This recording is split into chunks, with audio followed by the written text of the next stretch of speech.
What is up, Niner gang? Hope everybody's doing swell tonight. Haven't used that word in a really long time.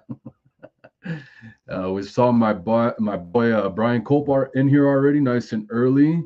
Got here before me. I wanted to finish up my notes. I just got off work, and I'm trying to get my stream in before everybody starts streaming. I know a lot of people are going to start streaming tonight, and I also got my boy David in here. So I appreciate you guys, man, a lot.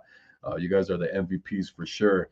Like I said, I have, I take this notebook with me to work, so I try to get as much together as I can before I go live and set everything in order, man. But um, I just said, screw it, man. I'm running late. I know everybody's going to get started with their streams. So let's just get going, and I'll try my best to keep everything in orderly fashion. And let me shout you guys out. Let me put you guys on screen, man. We got Brian in here, Brian Culp, definitely an OG, one of the MVPs of the channel.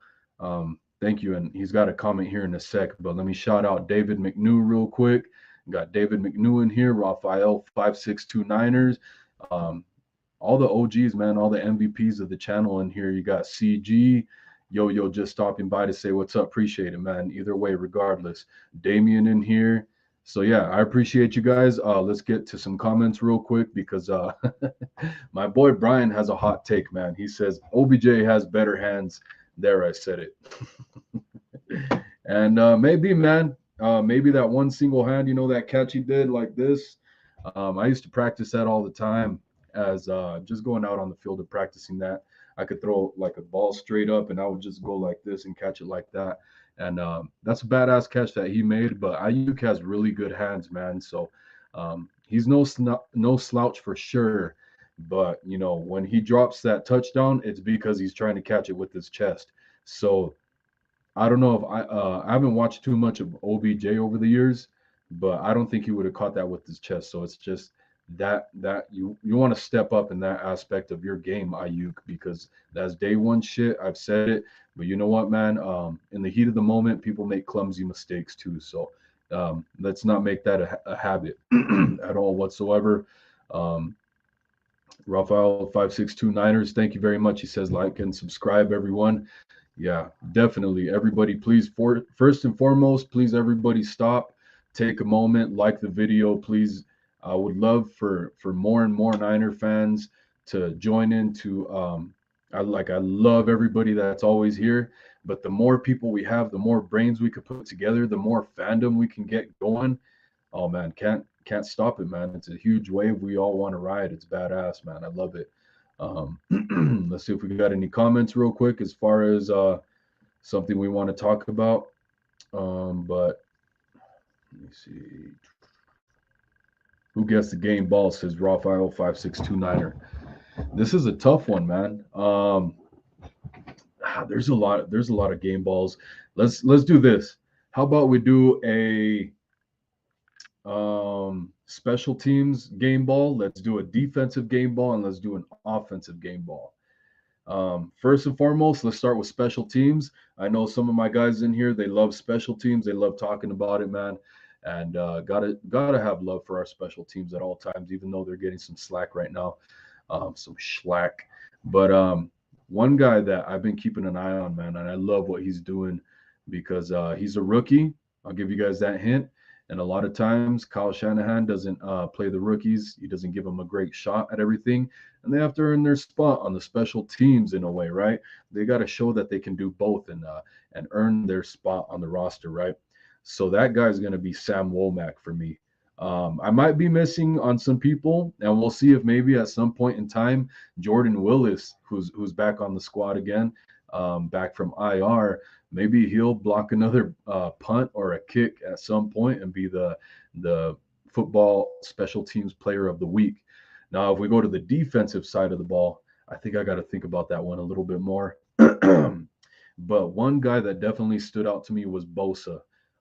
He was taking up some double teams, man, and really helping the rest of the D line to be successful. And really, that was helping the back end of the defense. It all starts with the D line, man. So gotta love what Bosa does every time he's in there.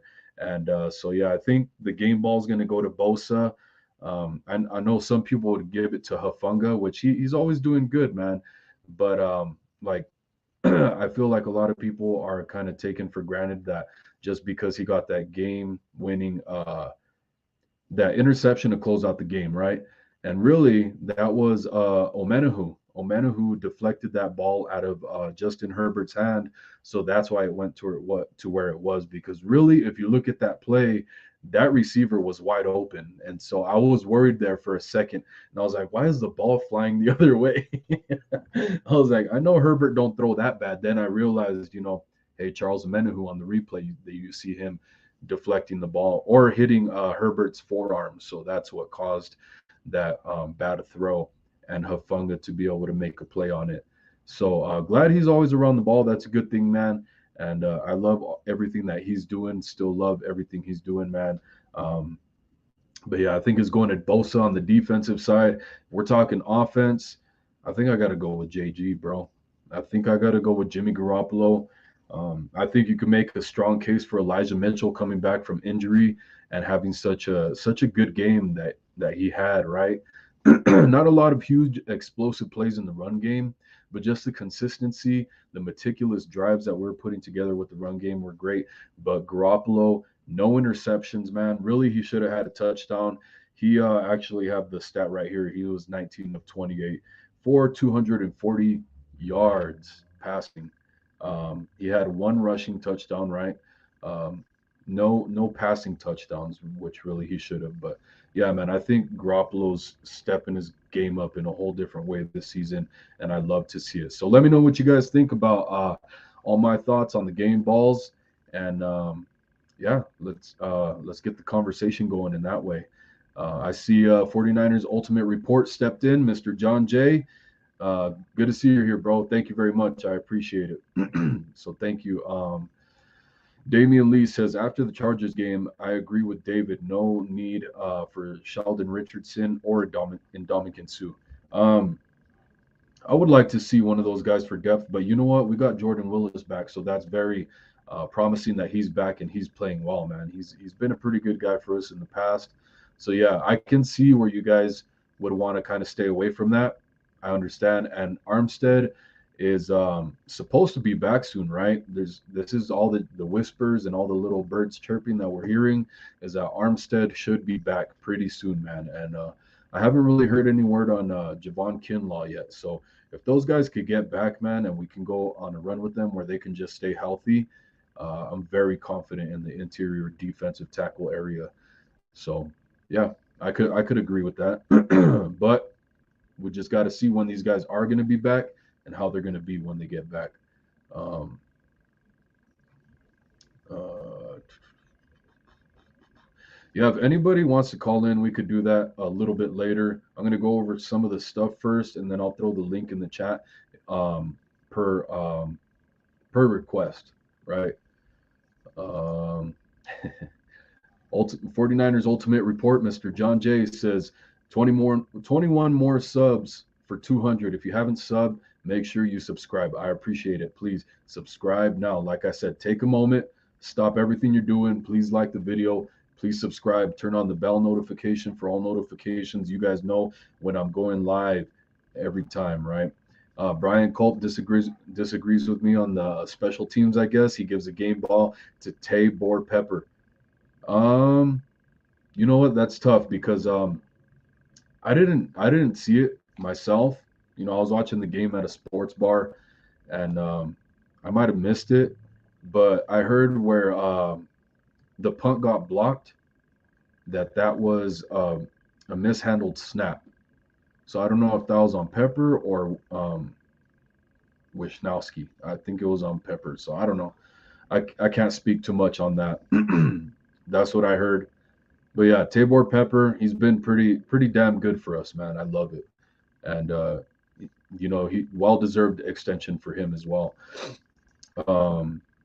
OBJ can catch with 3 fingers, but Richie James can't keep from fumbling with 5 fingers. Richie James, or are you talking about Brandon Ayuk? I don't know what Richie James is doing right now. Last I saw, he was doing all right, but I haven't really watched too much of what he's got going on, man. Are you guys still on? Because this is actually one of the talking points a little bit later on we still haven't seen what's going to happen with OBJ, right? So I'm curious to see what's going to happen. Do you guys think we're going to sign OBJ? Brian Culp is one of the guys that's saying he's favoring the 49ers. And so, a lot of reporting is kind of alluding to that he's kind of favoring the 49ers. I've thought that would be the smartest decision for him. Yeah, you could go to one of these other teams and play for probably a better quarterback, but there's going to be a lot more pressure on you to perform. And so this is a place where you could come be a starting receiver. It could be Ayuk, Debo, and OBJ in three receiver sets, which we don't do super often. But this is kind of something that I'm going to talk about later with the shotgun formation. That if everybody who's watched my show since the beginning of the season, I've talked about this over and over again, the shotgun formation. But Hafunga has my game ball, says Damian Lee. I still disagree, man. But I love his play, man. I love the accountability he takes for missing that touchdown at the beginning of the game. He comes out at the beginning of the press conference and says, "Hey, man, that was on me first and foremost. Let's just air air the room out here. And hey, I that touchdown was on me. I take full responsibility for it. I apologize. I got to play better. Outside of that, any questions or whatever, right?" So glad he takes accountability. I know that's something that we've talked about before with Jimmy Garoppolo, and really he took accountability. And I want to give him credit, but at the same time, this was a win. So you want to see him take accountability for when the 49ers lose, put some of that on your shoulders instead of we, right? Um, so Jimmy Garoppolo, he did say, "Hey, yeah, there were some good plays, this, and that, but I got to be smarter about the sacks. I'm taking some dumb sacks, and I got to be better about that." So glad to see accountability from him, but let's see it in the losses as well, right? Not when everything's all sunshine and roses, for the most part, because a win is a win is a win. I know a lot of you guys say that, so let's see. I'm just gonna scroll down the comments, guys. I'm sorry. I'm gonna talk about some of this stuff, and then I'll try and go back. I'm sure you guys have heard. I know you guys have heard because I've listened to some of your guys' streams earlier today. 49ers signed quarterback Jacob Eason to the practice squad, fourth rounder to the Colts in 2020. Dude has played in 2 games. He was 5 of 10 for 84 yards. So that sounds pretty promising. I haven't gotten a chance. I've been at work all day, just got out, like I said. So it sounds promising, right? The completion percentage is not great. It's 50%, 5 of 10.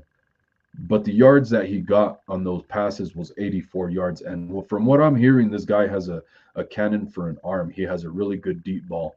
And so, real quick, let me take this down. And so, that's good to hear, right? Somebody that can compete and be behind Brock Purdy, be on his ass to kind of make him better and make him feel a little bit more pressure, maybe, because this guy was a fourth rounder, right? So he has some talent. He had a lot of college snaps and did pretty good. So promising. We'll see what happens with that. I'm still on the Trey Lance thing, right? We saw Trey Lance in the broadcast where he was on the sideline cheering with the fellas. No crutches, no nothing, man. He's walking on his own 2 feet, on his own accord, man. So I still feel I'm gonna stick to my guns, man. At some point when he's ready to physically, he needs to start practicing. I don't care about the mobility. You don't have to practice that yet. Just get him in the pocket, taking the mental reps. I know he's been in the meetings and stuff like that. So why not get him going in case, like I said before, knock on wood, if anything happens to Jimmy G and we need Trey Lance for the playoffs, why are we going to leave it in Brock Purdy's hands? I know you guys have heard me talk about it over and over again. But anybody who hasn't been here, that's my standpoint on it. But if you bring in a guy like Jacob Eason to compete with Brock Purdy and see how that goes, Jacob Eason has to learn the system. So that's something that usually takes a pretty good amount of time. So I don't foresee him being very competitive with Brock Purdy in the near future. It's probably going to be a few weeks and probably a couple months. But so there's that guy. We got wide receiver Daz Newsome, 6th-round pick to the Bears in 2021. So that's a 6th-rounder. And that doesn't mean that this guy can't be talented, man. The 49ers show over and over again that there's a lot of late round talent in the NFL, in the college draft, right? So, well, the NFL draft. But this guy played 3 games. He had 2 catches for 23 yards, right? But this is where it gets a little interesting. This dude had 6 punt returns for 75 yards. So it sounds like the 49ers are trying to get another dual threat kind of guy that can play special teams as well as wide receiver, right? They brought in Tajay Sharp. I don't know what his kick return history is, but they also placed him on IR. Dang, I got a stuffy nose tonight, guys. Sorry. I might sound a little nasally. But yeah, so Tajay Sharp, the guy that was recently signed to the practice squad, he's put on IR, practice squad IR, and they bring in wide receiver Daz Newsome to work out and be part of the practice squad. He was released by the Bears and the Chiefs. Like I said before, he was drafted by the Bears in 2021, so he was released by those 2 teams, and then yeah, he's done some punt returns in his day. So we'll see how that goes, man. This might allude to having somebody else returning punts now, and maybe getting Ray McLeod more of an offensive role. So that might be what's going on here. Slowly acclimate Daz Newsome into the special teams rotation and see what you got going on there. So I'm curious to see what happens, man. And I went back. I want to know how you guys feel. I went back and watched some of the Dolphins game from yesterday against the Browns, and I'm gonna be honest with you guys, man. It pisses me off so bad. I can't stand the Dolphins right now. I was telling my lady, man, I cannot stand this team right now. She's like, "Who?" I said, "The Dolphins, man." And I explained to her why. And my reasoning for this is, it just pisses me off. Like all the guys that are over there, if they have success, I'm going to be happy, right? I'm hoping for their success.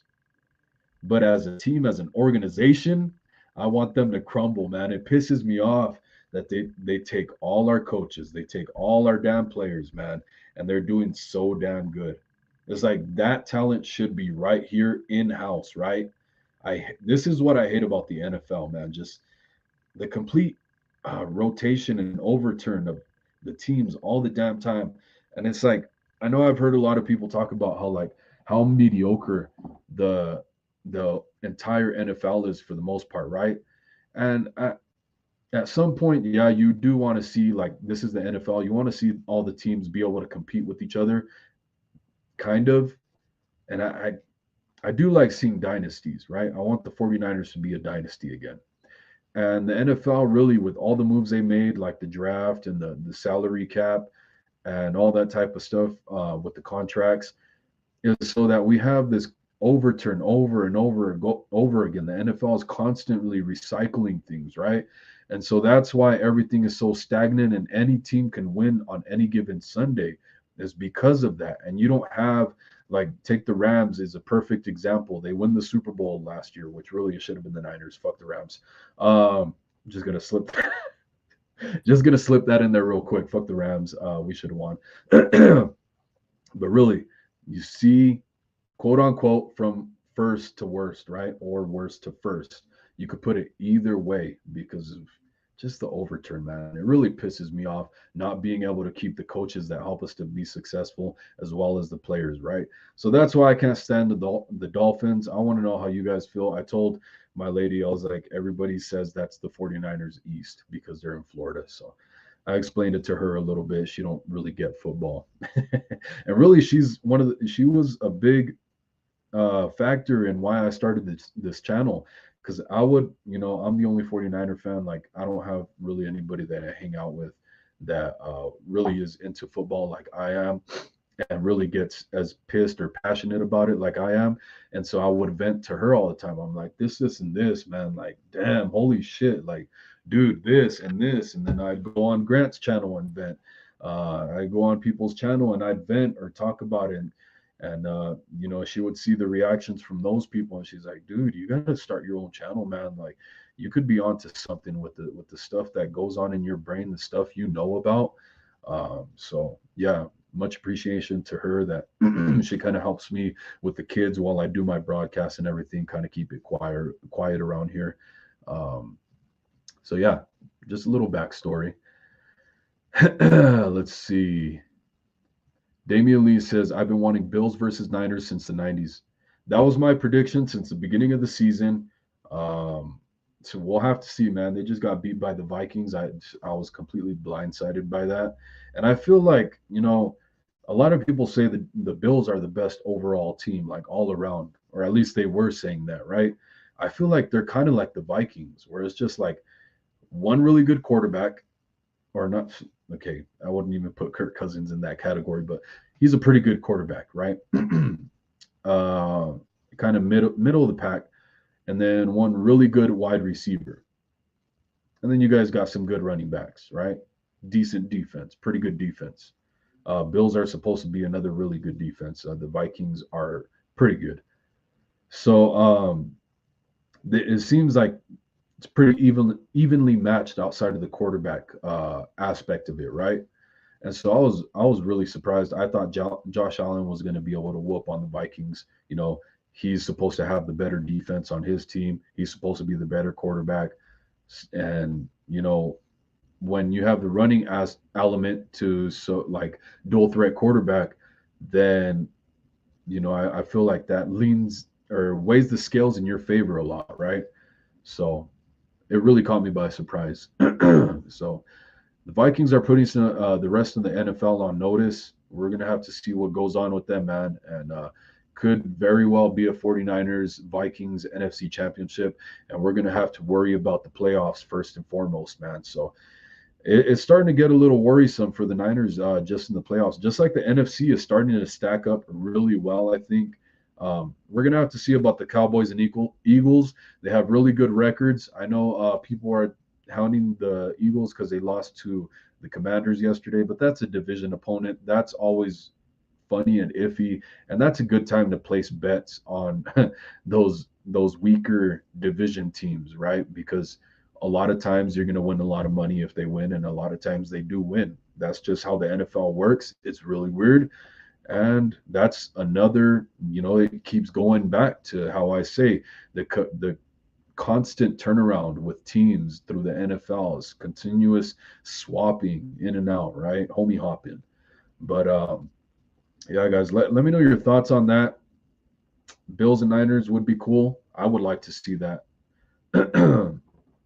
I think I might rather see the 49ers versus Bills rather than 49ers versus Chiefs, but we still got to get through the NFC championship first. So that, like I said, that's starting to stack up to look like a really difficult game, regardless of which NFC team we're going to play, because outside of the Eagles, the Cowboys, the Vikings, maybe the Giants, I still don't know what we're going to see with the Giants. I don't think they have the quarterback to be consistently good, especially when it gets to playoff time. I think the Giants are going to fall off if they end up in the playoffs. And if just to begin with, if the Giants end up being the third team out of the NFC least to make it into the playoffs, that in itself is going to be tough for them. So because they're already competing with the Cowboys and the Eagles are in the same division as them, and you can't have three teams go out of one division into the playoffs.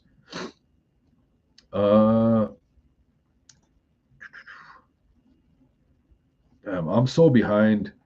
You know what, guys? Okay, actually, this is an idea that I had. So if anybody has any specific comments for me, like if you guys commented earlier, I'm super behind on the comments right now. Like when I talk, I tend to go really deep into things, even though I'm trying to cut it short and keep it short and sweet. But I came up with an idea. I think you guys have gotten an idea from now. I typically go into other streams and I'll put up the four flames, right? The four sacred fires. That's what that kind of represents for me, the four sacred fires. So and there's a lot of reasoning behind that. I'll talk about it some other time, but I came up with the idea whenever somebody has a specific comment for me, specific question for me, if you guys could either like at me and put the four flames before or after your comment, or just put the four flames and then your comment, or your comment and then the four flames. But include the four flames, and then that way I know to specifically read your comment, and that way I don't have to shuffle through all the back and forth you guys are having in the comments too, right? Which is great. I love you guys talking in the comments. I'm not hounding you guys for it. It's just I want to know what's specifically for me to talk about. That's to help both of us out. You guys get your comments and questions across, and I get to talk about it and know that you're asking myself. But while I wait for that, while I wait for you guys to throw some stuff in the chat that's specifically for me, I'm gonna go off and talk about some of this other stuff. Um, a lot of people are talking about how Elijah Mitchell had a great game. I talked about it a little bit earlier, man. Um, I think a lot of us were surprised that Elijah Mitchell came off injury, looked this good, and which really we probably shouldn't have, because he did the same thing week one. He ended up getting hurt, but they were leaning on him really tough, man. So I think that's that's what caused it. Like, you can't just, if you're going to take him out from injury and play him, fine, okay. But if you're going to lean on him to be the bell cow, that's a different story. So this time, CMC started the game, did really good, right? And a lot of people are hounding him because he got less average yards per play than Mitchell did. Now, when I watch them side by side, they look pretty similar to me, right? Outside of their skin tone, they they looked pretty similar in their run style, right? I know Elijah Mitchell puts his head down a little bit more, and like, actually, one great point. This is something that I made when what's the name? Cibula. Cibula Boxaza used to go on Grant Cohn's show, right? And I threw a comment in there, and I said, this is last year. Well, when Elijah Mitchell, when we first started getting familiar with him, right? And so I commented, I said, hey, Elijah Mitchell, I really like his style, man, because he's like Raheem Mostert's burst, but with Frank Gore's ability to fall for extra yardage. And I saw it in this game, the perfect inclination of that. There was a play, I don't remember exactly which one, dude, but Elijah Mitchell gets stuffed, man. And he just like shrugged. I don't know if he just squeezed his shoulders real tight and fell out of the pile for like an extra 3 yards. It was super crazy to me, man. And so, yeah, when I made that comment on Grant's show, they loved it. They're like, yes, hell yeah, that's exactly what it was, or how Elijah Mitchell is. That's pretty much his style. He's Raheem Mostert's burst with Frank Gore's ability to fall forward for extra yardage. And that's one of the things we always loved about Frank Gore, right? And but at the same time, Elijah Mitchell kind of has more of a stature like uh, Frank Gore, with a little more agility too. So that's really cool. Um, so yeah, I love Elijah Mitchell, man, and that ability to fall forward for extra yardage like Frank Gore is super clutch, man. When it's just the underestimation of how far that goes when you need an extra couple inches to get the first down, and you could just get that extra yard just by falling forward the way he does, making himself really small, is great, man. It works wonders, really. So yeah, like I said, if you guys have any comments or questions, put the four flames in your comment at some point, and then that way I know it's directed towards me. I would appreciate that. Love having you guys in here. We're having a great turnout tonight. Um, and really, so I looked at the numbers, and I like I said, I was watching their overall play, and they look pretty similar in their running style for the most part. Elijah Mitchell and CMC. But here's the numbers for you guys. Mitchell was 18 for 89 yards. CMC, this guy was 14 for 38. So, oh shit, I forgot to write it down. Sorry about that. But so average yards per carry for Mitchell was 4.9. CMC was 2.7. Now, shit, I gotta double check real quick. But Debo Samuel also ran because he's getting a lot of flack for this game, and he's been getting a lot of flack. And I didn't really see it, man. When I look at the plays where Debo Samuel is put in, I'm seeing a lot of lack of creativity, first and foremost, right? A lot of these times, man, when you look at a play where Debo is in and he's going to get the ball to rush, the plays are getting blown up before he has a chance to do anything.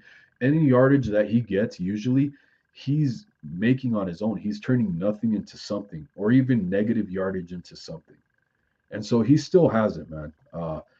He's not having a great season like last year. I think it's going to work itself out. Hopefully, I was expecting out of the bye week that the coaches would have this down and be able to look at some of the stuff they haven't been doing very great up until this point. So I think they still got some stuff to work on in the scheme part of aspect of the game for Debo at least, and of course a lot of other things when it comes to the offense, right? Because again, another guy is Jimmy Garoppolo. Everybody wants to talk about how he limits the offense and stuff like that, right? And I'm glad I'm seeing a lot of more positive speculation or narrative on Garoppolo this year because he deserves it, right? And it's not really an excuse anymore that he's holding the offense back. And so continuously, we're just seeing a lack of creativity in the run game, the offense as a whole. Debo Samuel was 4 for 27. So he had four rushes for 27 yards. That's pretty good. And he actually beat all these guys out. I think I got to double check. I guess I forgot to write it down, but his average was like 6.9 yards per play, which is he's blowing both of the other running backs out of the water.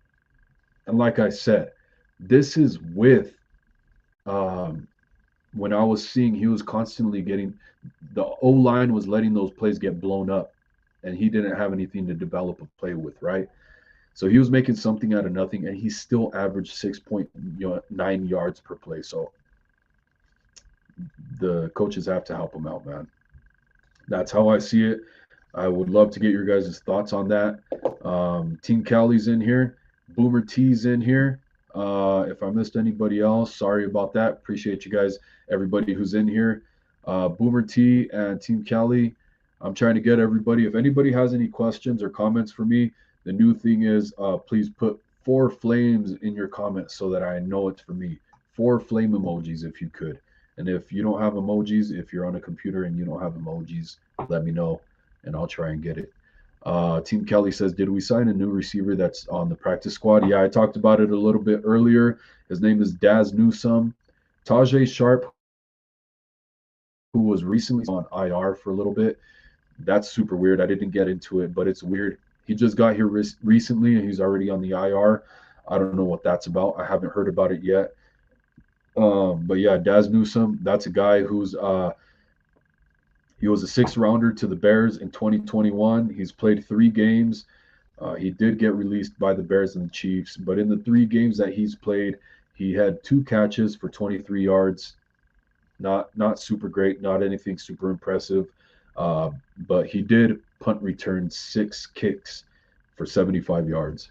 And so that's where I'm talking about. My brain is kind of getting the juices flowing a little bit. I'm like, I think this might be a guy to back up Ray McLeod and be a dual threat because I think Ray McLeod is starting to get a little more production in the offense, and just having a guy behind him like Daz Newsome who has punt return history in his repertoire is going to be able to take a little load off the shoulders of Ray McLeod. Or if knock on wood anything happens to Ray McLeod, you got Daz Newsome as a guy that's an option in the punt return game.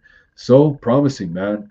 And a lot of times that's where you see some of that great punt return talent go in the later rounds of the drafts is like the 5th, 6th, 7th round. So this could definitely be a very promising guy. Haven't gotten to take a good look at him just yet, but Per Namor, thank you for being here. Got a question. Thank you for using the 4 flames. Says anything on the Greenlaw case yet? I haven't heard anything yet. I don't know. My guy, 49ers Ultimate Report, John Jay, he looked up a lot of really good things about the rules and stuff like that. He had a really good segment on it. I wish I would have gotten it down. I just got off work a little while ago. And but the thing is, the refs had the authority to throw him out of the game based on their opinion of how it looked. And so that's just at that point, the NFL has the go ahead for the refs to use their opinion. They can let him stay in the game per the rule, or they can choose to throw him out. So it was a matter of opinion for what the refs saw, right? And my overall feelings is that it was just a PR move for what happened to Tua Tagovailoa earlier in the season. So I think they're just being careful with quarterbacks. It's bullshit. I'm going to talk a little bit more about it because of some of the comments that Jimmy Ward made. But there is going to be a fine for Greenlaw. He should just be out this game, and that's going to be he should be back for the Cardinals. It's not supposed to be a suspension or anything like that, just an ejection from the game. And really, I think I did hear somewhere. I think I did hear that he has to miss the first half of the Cardinals game because it has to be a full game if it's an ejection. So 4 quarters, some weird stuff like that. So I wish I had the rest for you. I really don't. I don't know what the fee is going to be for his fine. Yeah, the dollar amount I don't know. Brian says, and he didn't put the four flames in here. I'm just kind of seeing some of the stuff you guys are saying in here, but yeah, please, if anything's for me, four flames, please. But I will read some of the comments if I just see it. Brian says, or take over for Ray Ray as far as Daz Newsome goes. Maybe. I like what Ray Ray's doing. He's doing pretty good. So I would let him continue to build on what he's got going. He had a fumbling issue in the past. He hasn't done it yet. Knock on wood. He's had a pretty good, just a pretty good overall game. He needs to make better decisions out of, for example, taking the ball out of the end zone when it's kicked into the end zone or deep in our own territory. Just let it roll into the end zone and get the 25 yards instead of risking any funny stuff happening. So we'll see what happens with that. But he's the veteran, and so while they're both veterans, but Ray McLeod's more the seasoned veteran. So I would stick with him. And we'll just have to see how much production he's going to get in the offense because it's starting to ramp up here little by little. You saw a guy like when, okay, we're getting blown out by the Chiefs, right? And Brock Purdy steps in the game. Ray McLeod started going off, right? And that I think that just had to do with their chemistry, right? Ray McLeod was practicing more with the second team offense. And of course, Brock Purdy was running the second string offense. And so that chemistry that they had together, that Brock Purdy had the confidence that that's a guy that he could lean on. And you saw it happen, man. He was making a lot of good throws to Ray McLeod, and it was working out. So maybe it was just something that Ray and Jimmy G got to build on, but we're seeing some good stuff come out of it already. And it's really frustrating to talk with this stuffy nose that I have right now. I need a co-host at this second. But Team Cali says terrible ejection that caused him money. Yeah, I think so. I was expecting the penalty. I understand that part. The ejection, like I'm kind of 50-50 on the ejection because I kind of felt it was coming, but from my understanding, he should have gotten a warning. A warning, stay in the game. If anything like that happens again, you're out, dude. But that's my opinion. Yeah, he should have gotten a warning. But at the same time, this is what I like. Talking about the Jimmy Ward comments. If you guys didn't see it, I'm sure a few of you guys have seen it already. Jimmy Ward got interviewed after the game, talked about it. He was asked about the Greenlaw ejection. He said, you know what, dude, it's part of the game. If you don't like it as a quarterback, if you don't like quarterbacks getting hit, don't let them run the ball. Quarterbacks, don't run the ball. You're going to get hit in the fucking mouth. I love his attitude towards it, man. I love that old school football mentality. It's like, dude, you're on the football field. We're all playing the same sport. Why are quarterbacks getting favored over everybody else? People watch this for entertainment. Part of that entertainment is the badass hits, right? And I know overall you want to protect the brain injuries, right? Protect the brain health, I should say. And so I understand that, but still at the same time, it's entertainment. We love to see that old school football. It's lost a lot of the physicality. A lot of these guys are getting smaller, more agile, stuff like that. You don't see the big hits like we used to see from Dante Hittner, Patrick Willis, Deshaun Goldson. You don't see stuff like that really anymore, and we miss that as football fans. And it seems like defensive players miss it just as players. And so I love Jimmy Ward's comments towards it. He's like, "Hey, dude, like when we go see Kyler Murray, I want to whoop his ass. Like I'm ready to crack his ass." And this is not his exact quote what he said, but this is basically what he was saying. He's like, "Yeah, I'm ready to hit Kyler Murray. If he plays, he better be ready to taste a hit because I'm coming for that ass." And this is how it should be, man, for defensive players. I love the attitude. I like that our defense thinks like this. I think Greenlaw has that same mentality, and I think that's why you saw a hit like that. Now things happen very quickly, and so maybe he was going for the chest area. Maybe because he was diving kind of low, and so maybe he wasn't anticipating Herbert's head to come down that low and meet him at that point. Like I said, things happen very fast, so that could be what happened. Uh, yeah, man. Uh, let's see. I got to go through my little handy dandy notebook now because I didn't finish up my notes. Like I said, I just wanted to hurry up and get to the stream because some of these guys are going to start streaming now. Um, like I said, the Debo game is still lacking overall. Jennings was badass. That's another guy who gets a game ball, but um, for Jimmy G to deliver it to him, be super clutch is another great thing as well. Great third down conversions, man. And you know what? Actually, I want to talk about something real quick because earlier in the season, anybody who's newer to my channel, and I apologize to the guys that have been here consistently and always have to hear me talk about some of the same things over and over again. But the shotgun, right? The 49ers run a lot of under center uh, formations. I think you guys know it. I don't have the exact statistics for how often they do that as opposed to the shotgun or the pistol, stuff like that, right? Uh, but the 49ers, especially with Jimmy G, I think, run a lot of under center. And I don't understand why. Like I understand you want to impose the running game and run play action off that. That's great and everything. But that's a lot of the same stuff you can do from the shotgun.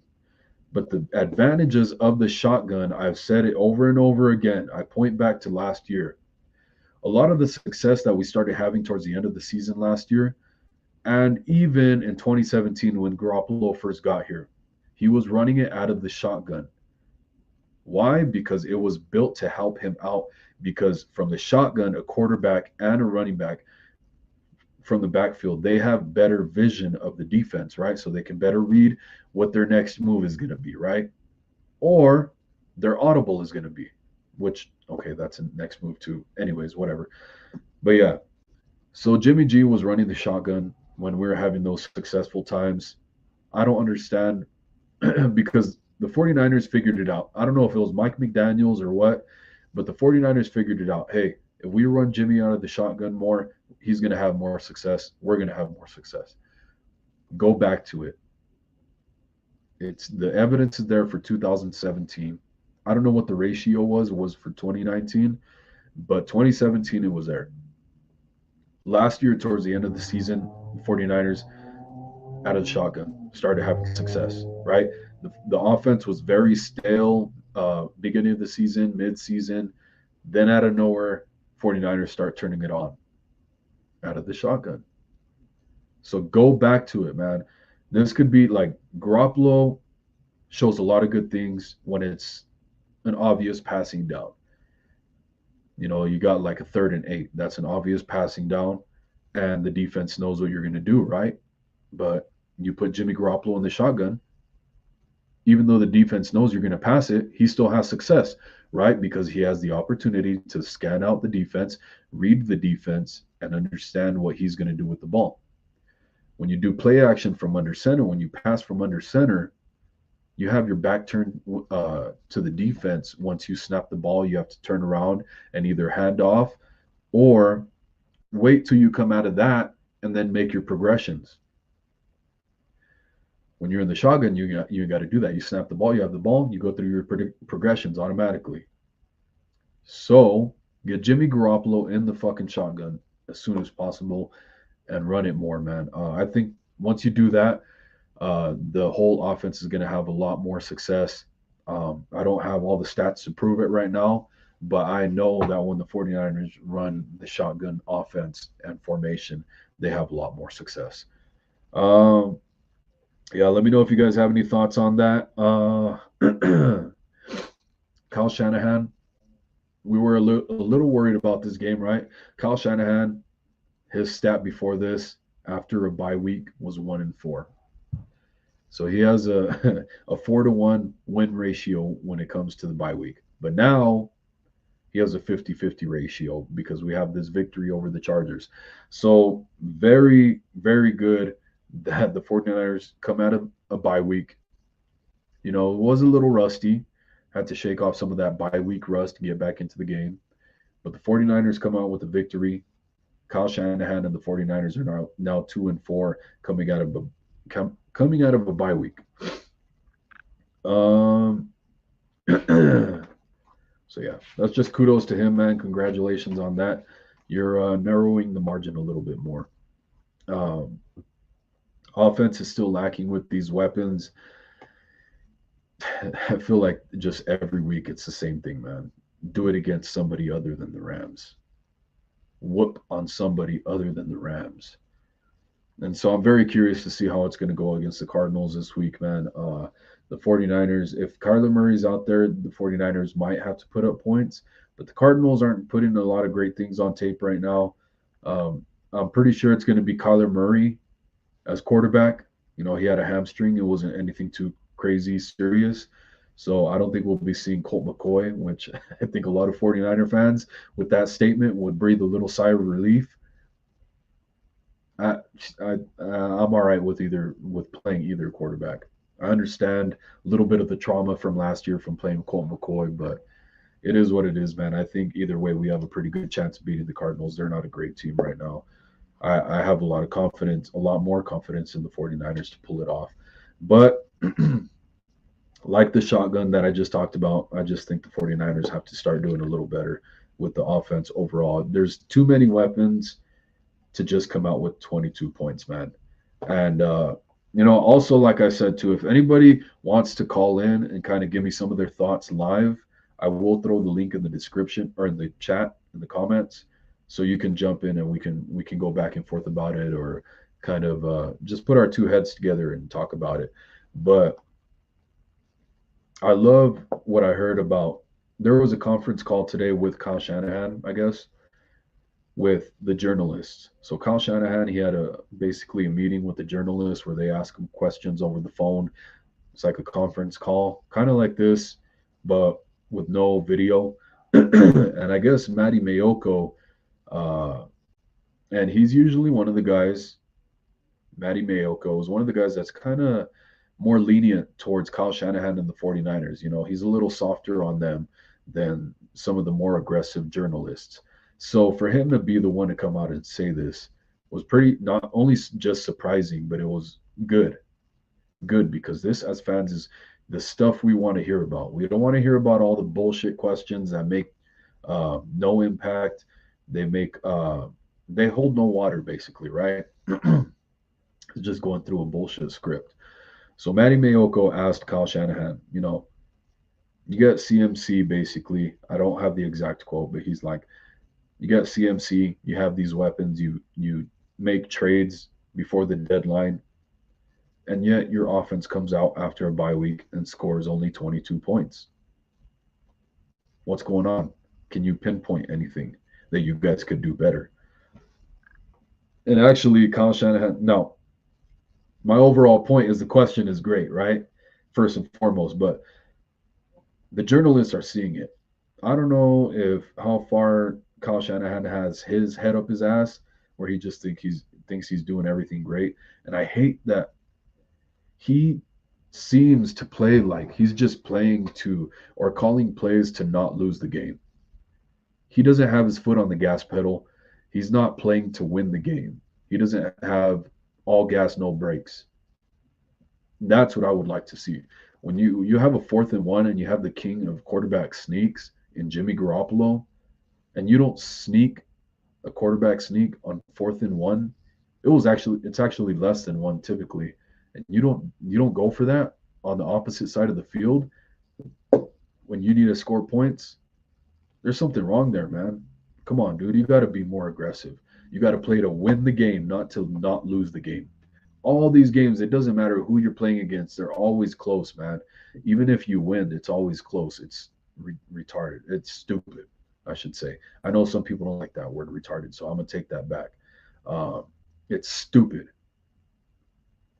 Uh, yeah, sorry if that word offended anybody, but that what I feel when it comes to Kyle Shanahan's offense, his play calling, his lack of aggression, I think it's completely stupid and no balls, no balls at all whatsoever. Let me know what you guys think about it, man. But Kyle Shanahan's answer to Matty Mayoko was, really, we lost a guy in Jeff Wilson Jr. and we brought in CMC basically at that same position. And so we didn't really gain a whole lot of weapons. We kind of just replaced what we lost. Well, first of all, okay, first and foremost, you didn't lose anybody because you traded for CMC. You didn't have to give anybody away to acquire CMC other than future round draft picks, right? Then you guys decided, and I understand the reasoning because, in the future, Jeff Wilson Jr. is going to want some money for his play. Contract year for him, so he's going to want some money. And so you traded him away. You didn't lose him, you traded him away.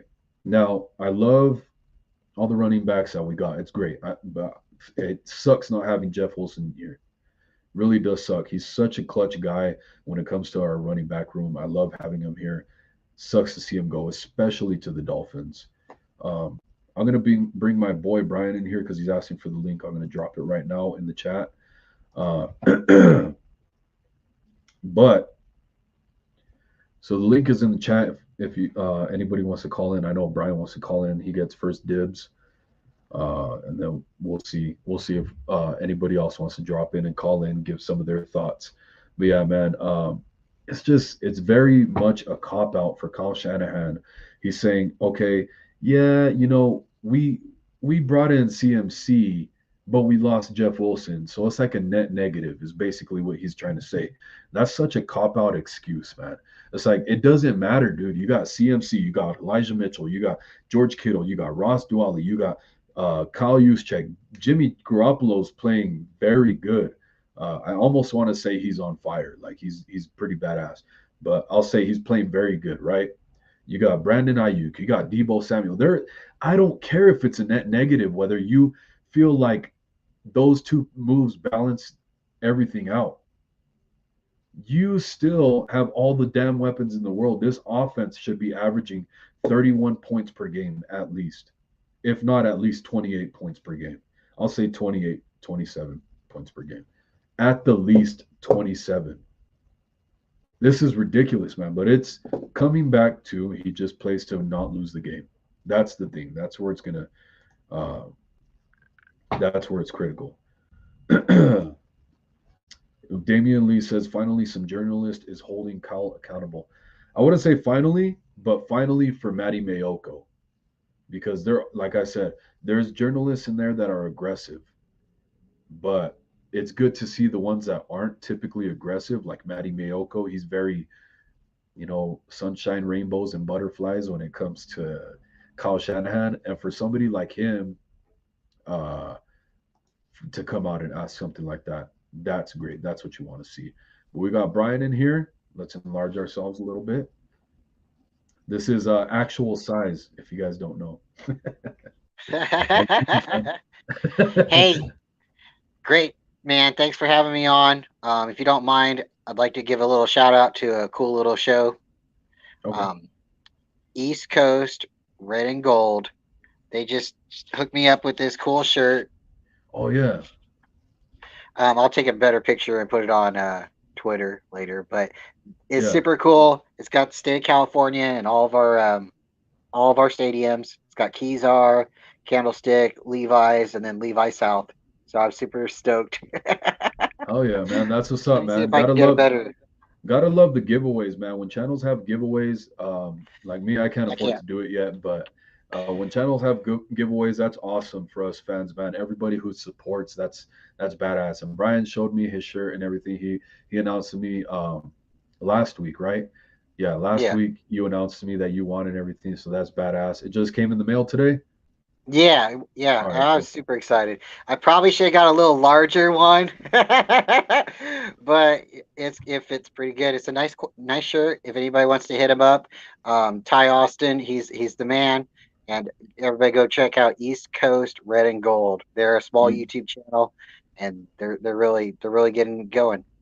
hell yeah, man. Sounds good, man. You guys go check that out and wait till after this stream though. But yeah, you guys tap that in the search bar at some point after this stream. But yeah, Brian, do you got anything specific on your mind today that you want to talk about outside of that, or do you just want to kind of go along with the script? I don't know if you got a time frame you got to get going I have no for or time anything. frame. I figured I'd jump on if you wanted to, bounce back and forth. I'll be your co-host for the evening. Hell yeah, man. I Appreciate it.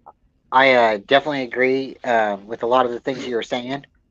And Kyle Shanahan, he doesn't seem to play to dominate. He doesn't seem, even though he says that, he doesn't seem to do that with points. Maybe time of possession, maybe yardage, all that good stuff. But Mhm. I don't know if it's some kind of professionalism because his dad was in the league, and there's other people in, a lot of people who were in the league before. Their parents were in the league. They're in the league. It just seems like it's like one of those big family businesses that just keeps getting a bunch of people to turn over, which is fine. Pedigree, we've talked about it before. If your dad's a player, he's going to teach you from the time you're in diapers how to catch a Yeah. ball or do stuff, and you're just going to start getting used to it. So, if your dad's a coach, he's going to probably start doing the same thing with you. So with Kyle coming in and knowing all these different people, and like honestly, I didn't know CMC was babysitted by the Shanahans. I mean, like, I knew Ed McCaffrey, and stuff, but I Yeah. mean, that's just one of those, inside things is until people say something, you don't know how close these people are with each other. So yes, I think maybe getting back to my point, Shanahan maybe doesn't put the foot on people's throat because he's trying to be professionally kind or something. And maybe he could say, oh, or justify it in a way. Well, the guy intercepted and ran it in. So I wasn't trying to run the score up on you, but it kind of happened. And I don't necessarily agree with that. And maybe the reason he's doing it is he doesn't want them to do it to him. But it seems like it's happened to us a couple of times where the other team doesn't have that professionalism and they don't care about running the score up on us. So I would like to see him start playing to win and not playing to lose. I think another ism word that I'm going to throw at you is conservatism. Is that Yeah, conservatism? You guys know what I mean. Conservatism. It's yeah, he's one very one of those conservative. ways. Yeah, he's Yeah, very conservative. I think that's what it is, man. Like it's 4th and 1. Like you're losing. You're losing the game at this point. So there's no excuse of like, oh, we're running up too many points. Okay, I can understand that part. But when you're behind and you're not yeah, going for it on 4th and 1 with the king of quarterback sneaks on the opposite side of the yeah. field, you're on your opposite 30 or 40. Come on, dude. It's ridiculous, man. And really this offense should have scored 29 points because of, or actually 30 points because Brandon Ayuk dropped that touchdown and then Robbie Gold missed a field goal. And what was And it? I fumbled, because we were going to probably score on that drive too. Yeah, yeah. There's that too. But like it's when that stuff doesn't work out and you have the opportunity to make something happen, make it fucking happen, dude. It's ridiculous. How do you feel about Jimmy Ward's attitude towards the hit by Greenlaw and really just being aggressive towards quarterbacks? It's well, to take the 49er fan away from the play, and it's not the 49ers, it's anyone else. I would Yeah. agree that, like a player should be like told, hey, you do that kind of stuff again, you're out of here. Like this is your only warning. If Yeah. if I see you holding somebody the wrong way or a face mask, you're out of here. Yeah. Maybe that's the kind of aggressiveness that the referee should go with. But they used it as a judgment call, and they just said, no, you're out of here. I'm not a big fan of the way the rules are going, and it goes back to maybe my dad being a Raider fan. I don't believe in the tuck rule. I don't believe the way the quarterbacks are getting pampered anymore. I don't think that's right. You take Yeah. somebody like Tom Brady and put him back there when Joe Montana was the quarterback. It's really really hard to say if he would have lasted the amount of time.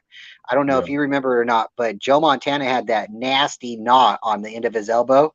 That's because they were hitting him. They Yeah. weren't like, Yeah. they were trying to kill him back there. Joe Montana got, concussed out of games. Steve Young, the same thing. And it's now if you just barely hit a quarterback, it's like, so for me, like, I'm not a big fan of that. If a quarterback starts to go for, a run and then they lean forward, I mean, it's kind of like at that point, he's putting himself in danger in any way because any Yeah. way any person hits him, if they hit him any way with their helmet going at him, they're going to try to say it's helmet to helmet, even if they don't hit it, the helmet, because we've seen it with shoulder pads and all the Uh-huh. helmet to helmet. The guy hit him with his shoulder pad. So this time, it might have been a little different. So I'm not a big fan of that. And I don't really like how they did the running backs. The running backs used to lead with their helmet, and now if they lead with their helmet, it's now a penalty. So I'm not a big fan of that either because like the Yeah. defenses that you get for just being a human, a player on the field, they're eliminating those defenses for some of us, and Yeah. they're making it easier for other players to yeah, quarterbacks probably shouldn't get hit every time. And yeah, I understand that millions and millions of dollars are getting spent on the quarterback, the highest paid player on the team. But how come the kicker never gets hit and he's not the highest player, right? Yeah. So, Yeah. I mean, like now wide receivers, you're not allowed to touch them anymore. It's like you were able to lock them down. Those guys had a fight for the ball. Now it's like, so with the league progressing, and pushing offenses and high scoring games, but they're not really, are they? Because they want everybody to be like one score away from each other, so every Yeah. game could go down to the nail biting. Yeah. And I'm just at a certain point, you got to say, hey man, when's this going to stop? Because it's not football anymore. It's now like flag football. Yeah. That's exactly what I'm saying, man. Like, if you're on the football field and this is like going back to recess days, man, it doesn't matter who you are, you're getting hit, and there's no pads, no nothing. You go to rugby, everybody's getting hit, man. Why, if you're on a football field, you have padding and everything? If you're a runner, why are you not allowed that? You're a football player. You're getting paid millions and millions of dollars. I don't understand it. But yeah, I definitely think the ejection was bullshit. I did see it coming, but I didn't think it was right. I thought he should have gotten a warning, like you said. And yeah, you know what? When you said that about Joe Montana's knot on his elbow, that reminded me because I remember in high school one time, I went up to catch a ball and a defender came, and I catching the ball with my hands like I always preach. He came and hit my forearm like right in the bone right there with his helmet. Ooh, it left a big old lump. I'm glad it didn't break, but yeah. Just a quick Yeah, story. so it's like those little experiences, because you played, I played, and I'm sure a lot of other people played. And if you haven't played, you at least maybe caught a ball from your friends or your mom and or your dad. Somebody Yeah, tossed you a ball. If you have this much passion, and you're listening to a YouTube channel about the Niners. You've been around it. You know a little bit, or you've yeah, been, you've yeah. had a hand on a ball before. So it's like, with At Jimmy some Ward. point, we Yeah. tried. Yeah, we tried. We didn't make it, Yeah. but so we'll just stand there and say we really like it, and if Yeah. anybody goes down, we're ready. We're ready. Put me in, coach. But That always no, but reminds me, like, sorry, go go ahead. ahead. Okay, Okay, that so always reminds me of School of Rock when Jack Black says, "Those who can't do teach, and those who can't teach Jim." That guy cracks me up, man. But go ahead. yeah, Sorry. Jack Blackson. Yeah. No, but like what you're saying with Jimmy Ward, I agree with him. You know, if they're gonna run, they should expect to get hit. You know, and that's the one thing about Jimmy Ward. He's been hurt a lot. I make fun of him sometimes. I call him Hospital Ward. It's just one of those things, you know. His last name, yeah. But he's been hurt a Yeah, little bit, and when he is hurt, he still seems to play through it. And sometimes he doesn't. And earlier in his season, you know, his career, he was really maybe undervalued or maybe not appreciated by the fans. And then as things went on, people are like, no, he's pretty good against tight ends. He's pretty good at doing this, and he's pretty good at doing this. And he has been one of those mainstays of our team. He's had, you know, multiple years on our team and multiple voices in the locker room where he's been that guy. So for him to potentially not be on our team next year because we're not putting him in the right position, or he's unhappy because, you know, he's not being played at where he feels he's comfortable at, yeah, I I feel for the guy. I'd like to see him, you know, definitely stay on the team, and right. I definitely like his aggressiveness, his passion for the team. I'd like to see him retire a Niner. Yeah, definitely. That's why I have his jersey, man. I don't get players' jersey for no reason. If I get your jersey, from me, that's me honoring you as a player. So I love me some Jimmy Ward, man. A lot of things about that guy. I can't say everything because I don't know everything about him. But yeah, like you said, man, at the beginning of his career, he was playing the nickel a lot, which isn't his strength. And so that's why he wasn't having a lot of success. And so, everybody's kind of underestimating him. Then when they put him at his natural position, which is safety, you see him start to ball out, and he became Jimmy Ward, the Yeah, Wardster, the Eliminator. yeah. Out of They, all of the people on our team right now, maybe minus, and I know some people might not agree with this, but over the last couple of years, I would say Jimmy Ward's probably the hardest hitter on our team, maybe besides Fred Warner. I would say But pound Jimmy pound for Ward, pound. yeah, I would yeah, say pound for pound, yeah, the best hitter. yeah. Just because if Those he two was are the ones bigger, that. sorry, go ahead. No, I was just gonna say those two are the ones that seem to throw their body out. And I know we got Alshier and LZ, you know, and we got a couple other really good linebackers and other people that throw their body out there. But Ward and Warner for the last couple of years have seemed to be those are the two guys on our team that we can count on making the tackle. Yeah.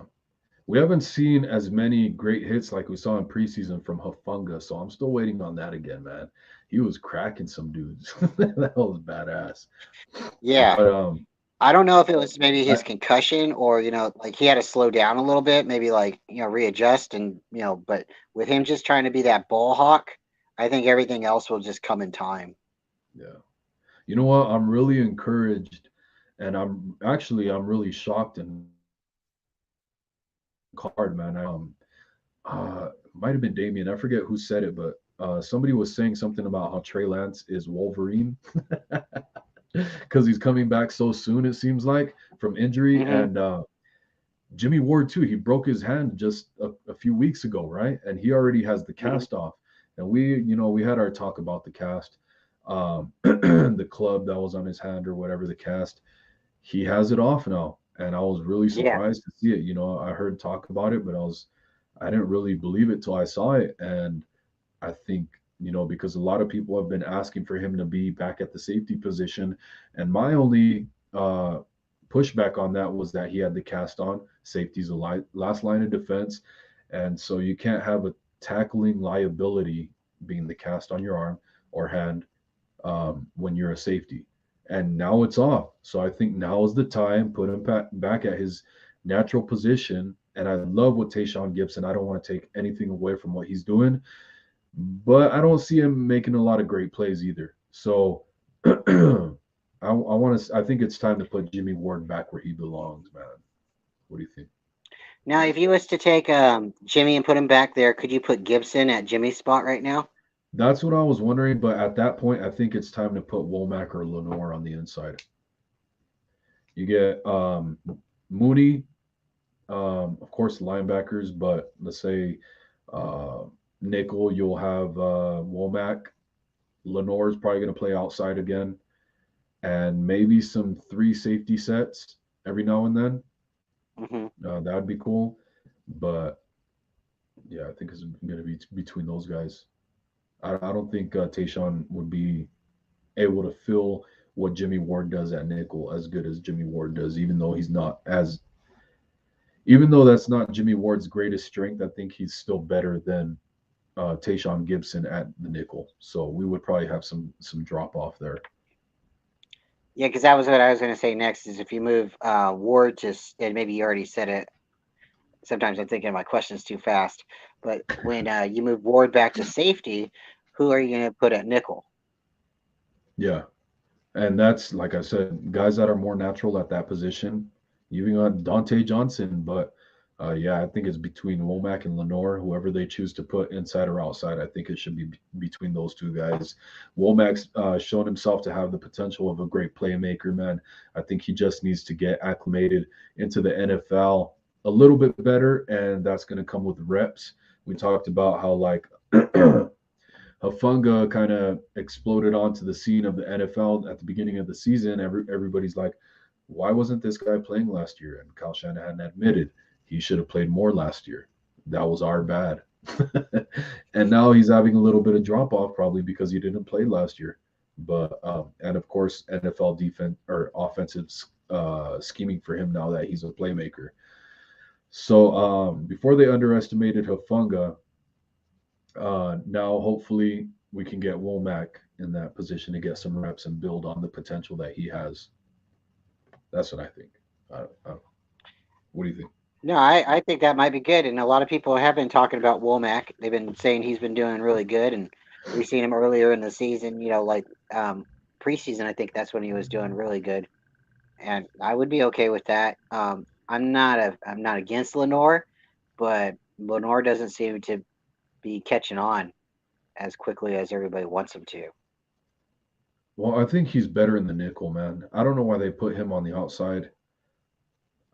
It's tough, and he's not great at one on ones. And like the Chargers to begin with, they don't have the greatest receivers, right? Their starters are hurt. A lot of their starters are hurt. But to begin with, they don't have the greatest receivers in the world. And it seems like pretty consistently, receivers for the Chargers were getting open. Now, Number one was for sure. That was number one, right? Was it one or seven? I think it was number 9. Number nine. Okay. Yeah, I wear I glasses. know, I Everybody. know, I know. Number 9 was one of them, but number one, I don't remember who that was. Yeah, it might have been one, seven, or six. Again, I wear glasses, but I know that one dude, that one guy, he was getting open. And then that the tight end, I think it was the tight end. He dropped the ball too, or went right through his Yeah, arm, hands. yeah. Alligator. Alligator. I love how you threw that in there. JT, good to see you in here. Thank you. He says everybody's talking about Trent Williams' tell when it's passing down a rundown. It's crazy how he does how he does that. I don't know how he does do it. Okay, okay, okay. And what up, bro? Hey, man, good to see you in here. Thank you. Yeah, I saw that, man. That's crazy. And I forget the name of the defensive lineman who's a rookie who talked about it. Right? He found that tell in Trent Williams' game. And for Trent Williams to continue to be still giving that talent after it was exploited to you in the national coverage of the media, and you're still doing it, like, dude, you got to be better than that, man. And that's probably part of the decline that we're seeing with Trent Williams is because of that telltale sign. Um, you gotta you gotta understand and take that into consideration to help better your game. Just because everybody thinks you're the goat doesn't mean you could just slack off and do whatever you've been doing. You need to still improve and make this team better as a whole. I don't know if he just wants to retire and be done with Well, it, so or like, what Jimmy Garoppolo is supposed to be like the number one quarterback sneak guy, right? yeah, But if we go back to Dallas's game last year when he sent Trent and Williams, yeah, like it. So what? Jimmy's good when we don't send anybody in motion. So I definitely that was so I stupid, love man. Trent Williams, but everybody makes mistakes, and if he's doing something that's telling people, giving them, oh, this is what we might be doing, then stop doing that. I mean, come on. I mean, people have habits and stuff like that. The way they line up or the way they squat down to do their position stance or 3-point stance, but maybe change it up a little bit. Like quarterbacks, they come out and they Yeah, don't say the same audible. I still don't know what Omaha means. I don't think anybody will ever know what Omaha means. it doesn't mean So anything. I think Peyton no, Manning said it doesn't mean anything.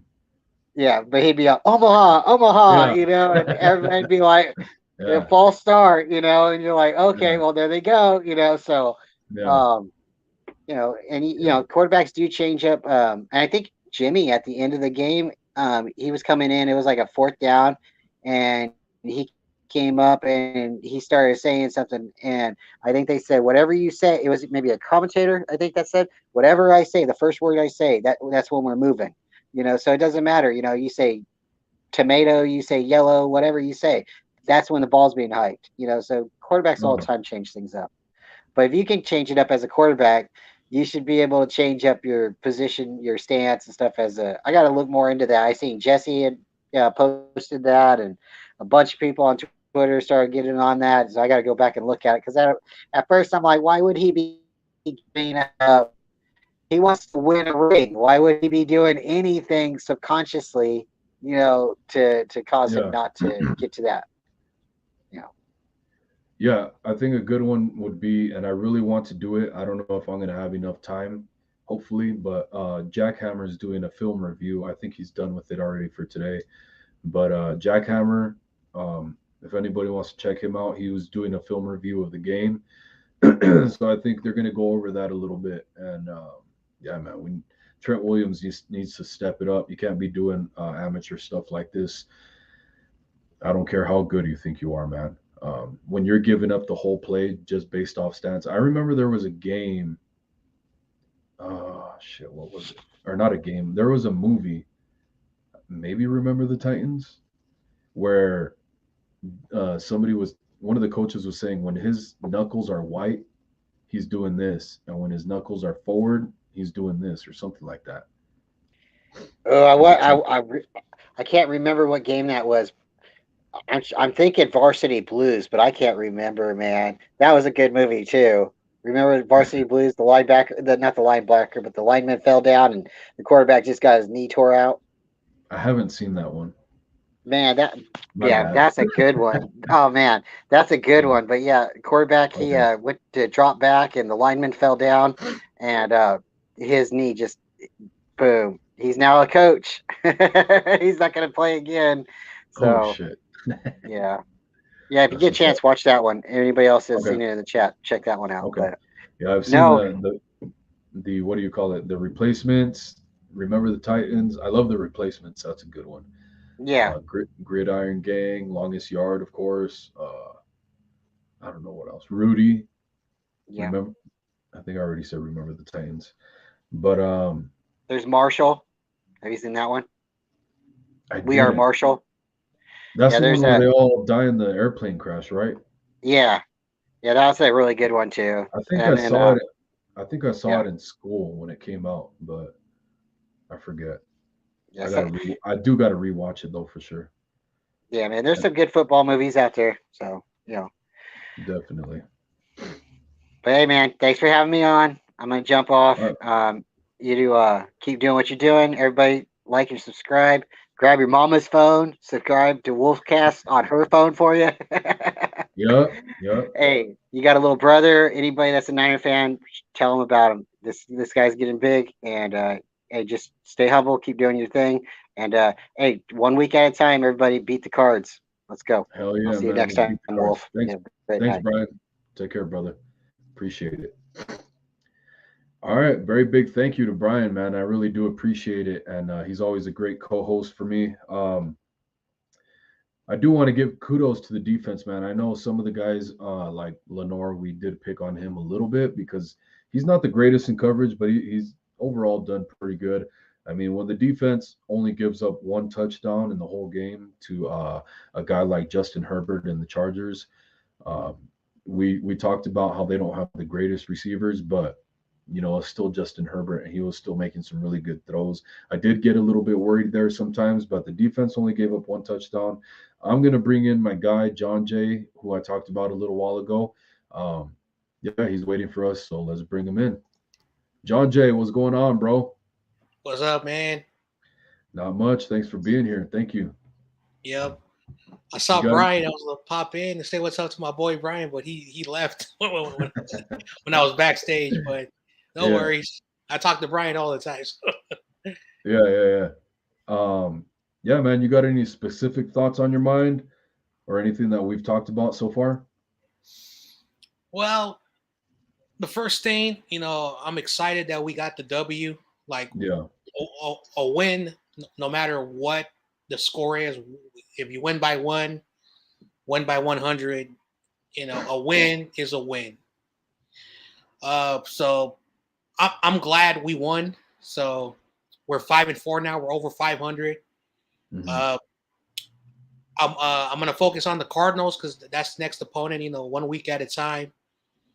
And so that's one thing that's on my mind. Another thing that's on my mind was during the game, the controversial situation with Dre Greenlaw and the NFL. They made some new rules in the offseason about, defensive, players that they don't get no more warnings anymore.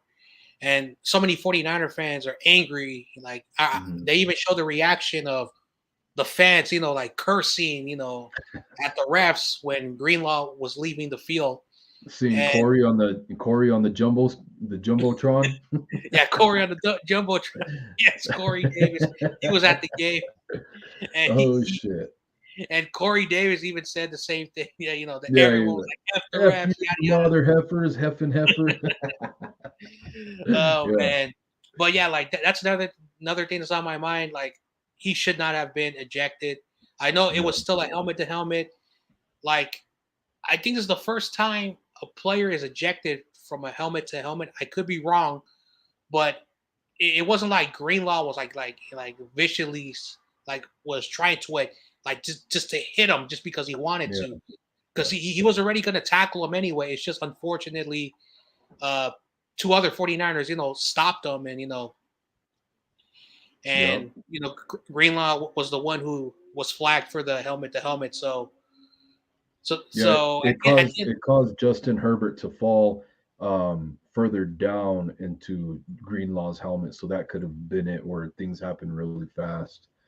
And I love your breakdown on your channel that you did earlier of the rule, and I talked about it earlier. I don't know if you got to catch that, but how you were talking about how really it's left up to the officials on the field, their opinion whether they want to eject him or not. It's not the rule that he has to be ejected for that. It's up to them. Mm-hmm. Yeah, and there was a tweet from the NFL account.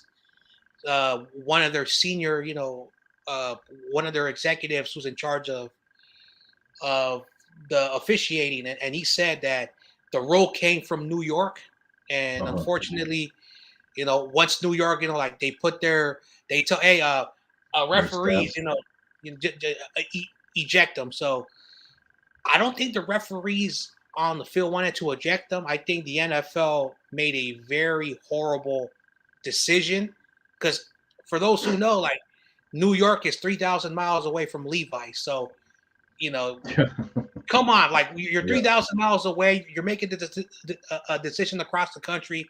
If you want to do that, be at the stadium. So that's the thing that really fired me up. Like say they were the game, say the Niners were playing in the East Coast, one of those East Coast teams, makes a lot of sense. But it's across the country, and again, I don't want to sound like the NFL hates the Niners, but that call really showed a bit of bias, because everyone was talking about, what about Ayuk when he got hit? What about Debo when there was a lot of at least 4 or 5 calls that the referees did not call on the Niners, but you decided to call that. So of course many fans were like, oh, the NFL has a problem with us. So it's just sad how the NFL I have lost respect for the officiating because every week, and not just our game, but every NFL game, there's a lot of dumb calls that really, And the yeah. Super Bowl, bro. Mhm. The Super Bowl between the 49ers and the Chiefs was Exhibit A, man. That shit was ridiculous. You're holding Bosa every play, every other play. And just like you talk about the face mask with Debo and the helmet to helmet on Brandon Ayuk, I saw that shit right when it happened. How do you not see it? You know, like, and I think you should be able to challenge penalties as well, man. I don't understand that. Mhm. There should be something where there should be more review going on, make the game more fair. Yep. But Yeah. yeah, your coverage on it earlier was great, man. It was good to hear like the logistical specifics on everything that's going into determining what's going to happen with the player from the official standpoint. Um, yeah, the officials made the decision on their own accord to throw Greenlaw out of the game. It's ridiculous. He should be back for this Cardinals game, so at least there's that. But he's supposed to get a fine. I don't know how much it's going to be. Do you know how much it's going to be? See, like, if like now, I don't know if it's changed, but like if a player is fined, uh, for any type of like any like, it's probably around like $35,000 to $100,000, depending on how the NFL, because they're gonna watch it and they're gonna look at it. Because I remember uh, this was a different game. The Raiders were playing the Colts, and Vontaze Burfict hit a player in the helmet. It wasn't like it was the same situation like Greenlaw. Like he wasn't trying to, but he got ejected, and he got fined $100,000, and then he was suspended for 8 games. He was suspended for 8 games. So hopefully it's just a fine and not a suspension. Because if he gets suspended, oh my gosh, I'm gonna be really angry because the I don't. NFL, yeah, it's dumb. Like, yeah, yeah. I don't think he's going to get suspended. I think it was just a one game thing. I think, like I said, I said it earlier. I think it's just a PR move after what happened to Tua, which really that was more from a coaching standpoint. I would probably argue because they went and they played him again, and so now he got a double concussion. Was Tua, and the NFL started cracking down on quarterback hits. Well, it was more about the concussion protocol. It wasn't so much about how he was being hit because it's just going to happen. You're going to get hit. It's more about should he have been back on the field? That's what the issue was. And so I didn't understand like the call the very next week between for the Buccaneers to win their game, and then now we're seeing this with Greenlaw. Um, I did hear somewhere that okay, so around the NFL, it's been 8 ejections from the NFL this season. First one for the 49ers though. So at least there's that. But geez, yeah. And Thank you, Raphael. Sorry, mhm, go ahead. yeah, and yeah, like the Tua situation, like it was a Thursday night football game. I don't know who they played, and Tua got he got slammed, like he got slammed really hard. Yeah, Then for whatever the reason, the next game, like he's playing, like that is McDaniels, like are you gonna really risk the health of your quarterback? And after that situation, like the league got it really bad. And of course it shows you how the concussion protocol has been BS because of, oh, he passed, he was okay, then he got whacked again in the brain. Now mhm. he's been playing, he's been playing well, he's been doing really well, but like the more concussions you get, the worse it's gonna be Yeah, yeah. for a player. Because like one of the reasons why Steve Young, if anyone's old enough to remember, like I think he had like a bunch of concussions, and then the last one where he was forced to retire, I think in the 98 or 99 season. Mhm. Yeah, he was just laid out. He was laid out, So yeah, concussions have to be taken much serious. And I think like a month ago, the Tua situation is going to change the way they protect the quarterbacks. And last night, and even Pat McAfee said it on his show either yesterday or today, the NFL changed the rule. They changed the rule when it came to the helmet.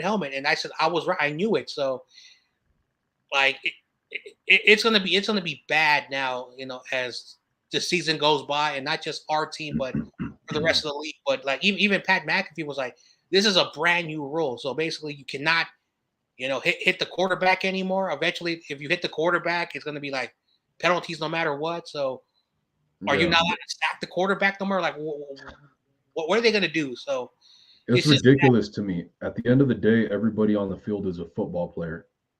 Nobody should be getting special treatment at all whatsoever in my eyes. I love Jimmy Ward's attitude towards it. I think that's how probably most, if not all, of the defense feels for the 49ers. So I'm right there with them, man. If you're on the field, if you're running the ball, you better be ready to get that ass whooped. Mm-hmm. Yeah.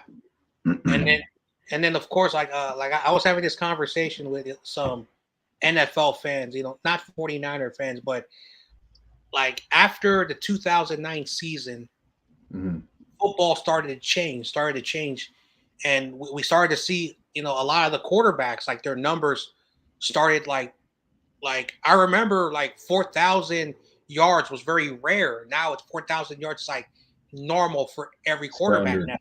It's just the standard now. Yeah. And then the running back started to be devalued. They were falling to the end of the first round, in the top of the second round. Yeah. And then the fullbacks slowly started to disappear. And then they made it more harder on the defense. That's why cornerbacks, when they're drafted, like they look awful their rookie season, because the way they were trained when they were in college, because college they still allow the corners, to play, tough on the receivers. Mm-hmm. But that's why corners, like I think corners are the ones who suffer the most with the new rules, because so it's just really sad.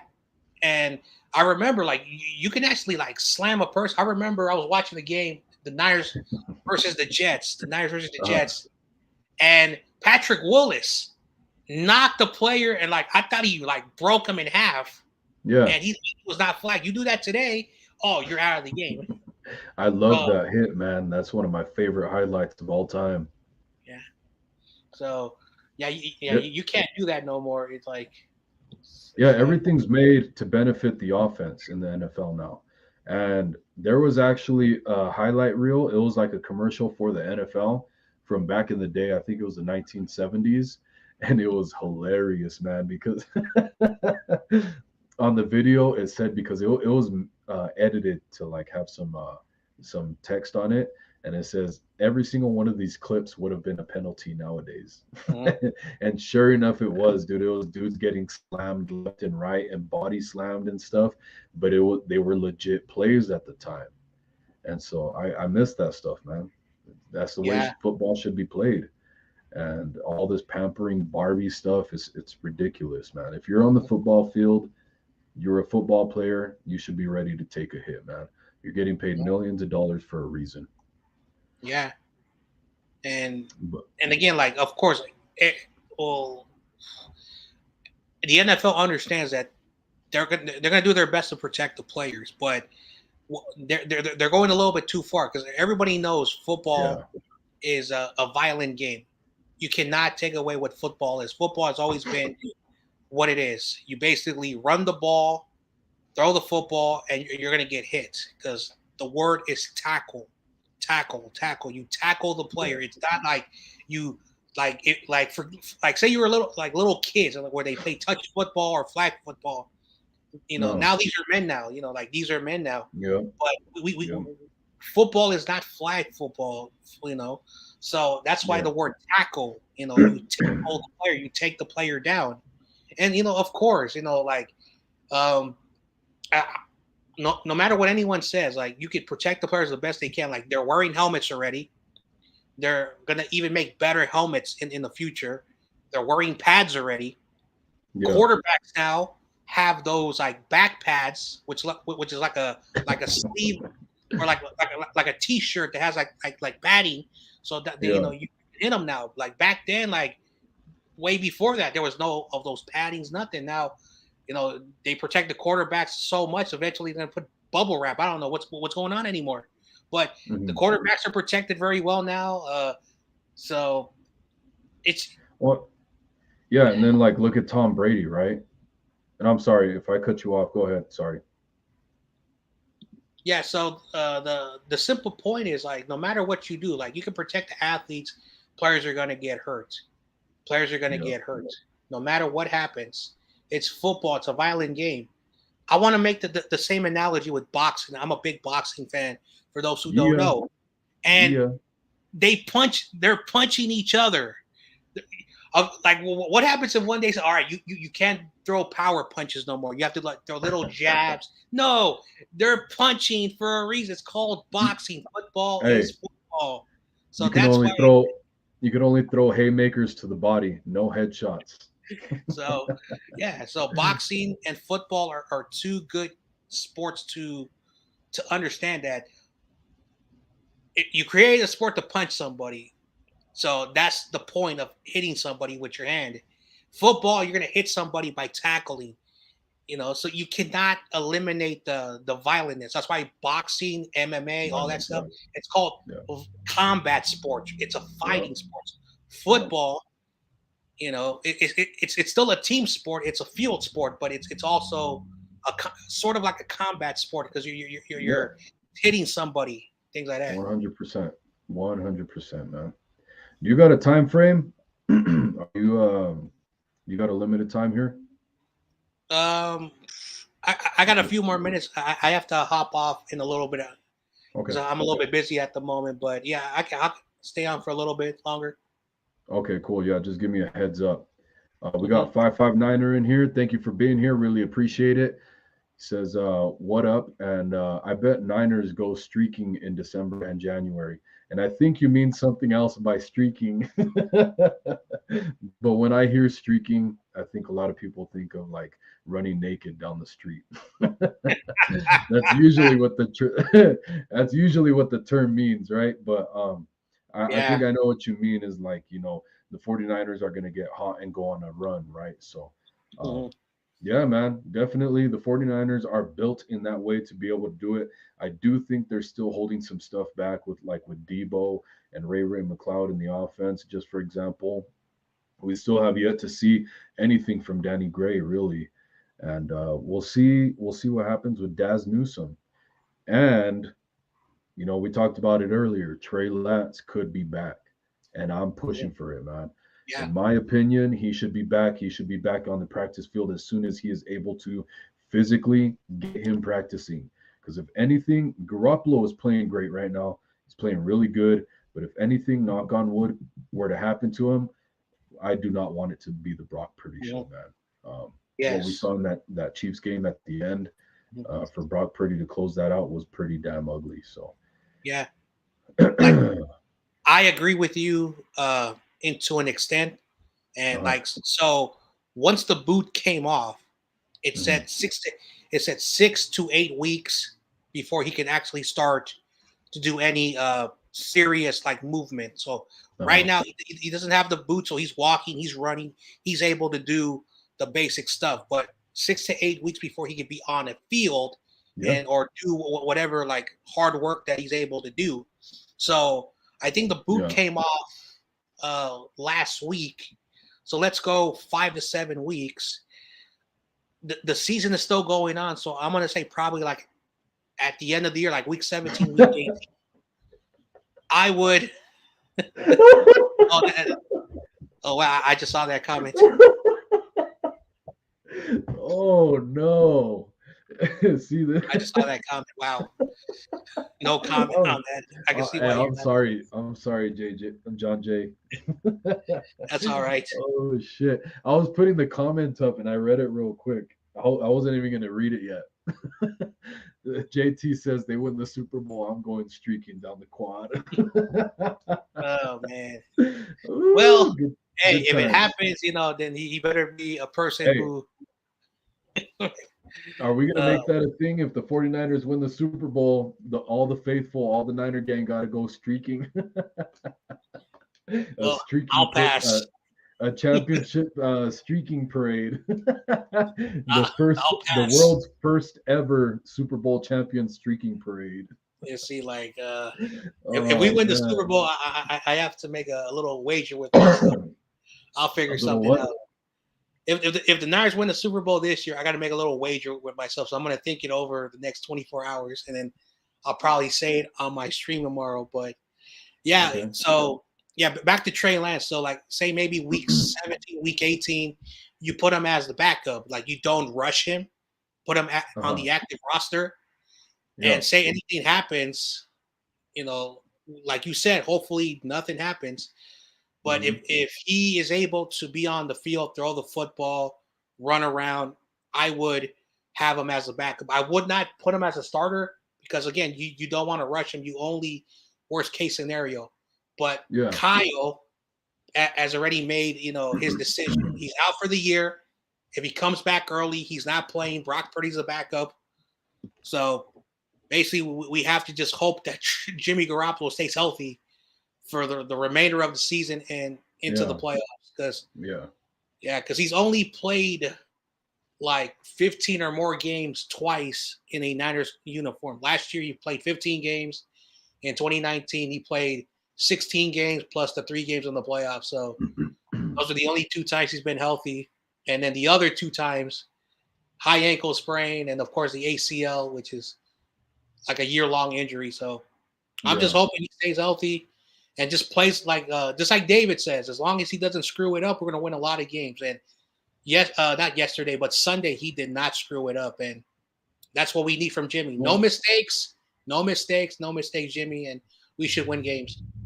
I think really, I'm actually starting to think, I wouldn't have said this before, but I'm starting to think the 49ers need to start putting more on Jimmy Garoppolo's plate, man. You see the 49ers wait till it's like 3rd and 8, 3rd and 6, 3rd and 10, 3rd and 12, and they tell him, all right, Jimmy Garoppolo, now's your chance. Go out there and make it happen.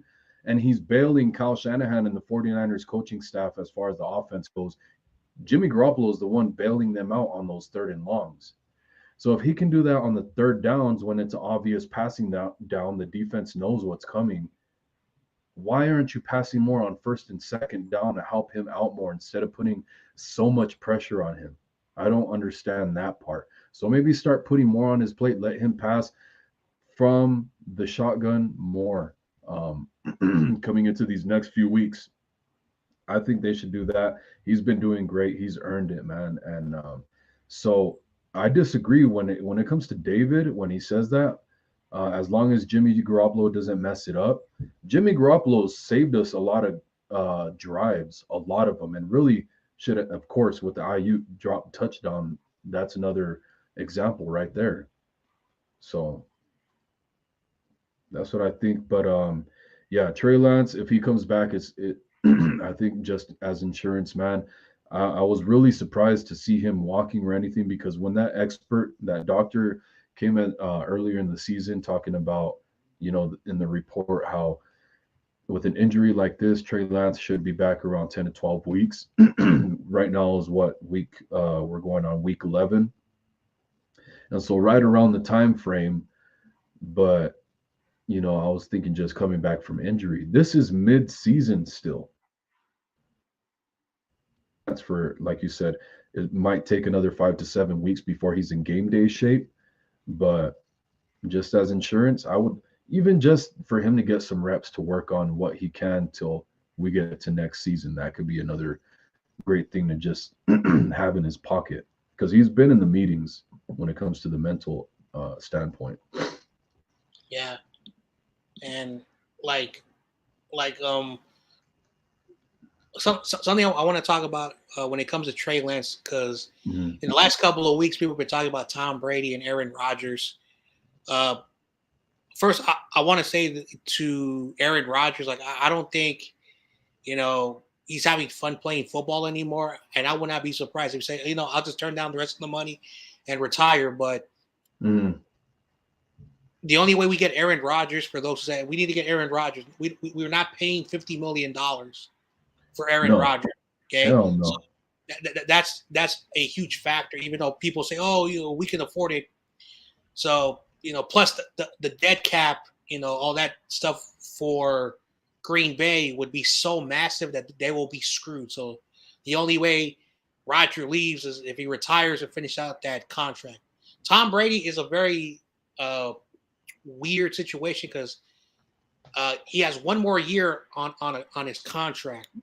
Because after the 2020 season, he signed. After the 2021 season, he signed a 2-year extension, and so 2022, 2023. So we would have to trade him, and I think he's making, like close to $30 million. So that's something that is not going to happen. No. But back to Trey Lance, he's the future. It's not Tom Brady. It's not Aaron Rodgers. And plus, this will be technically Trey Lance's 3rd year of that 4-year contract. So we have to see him, because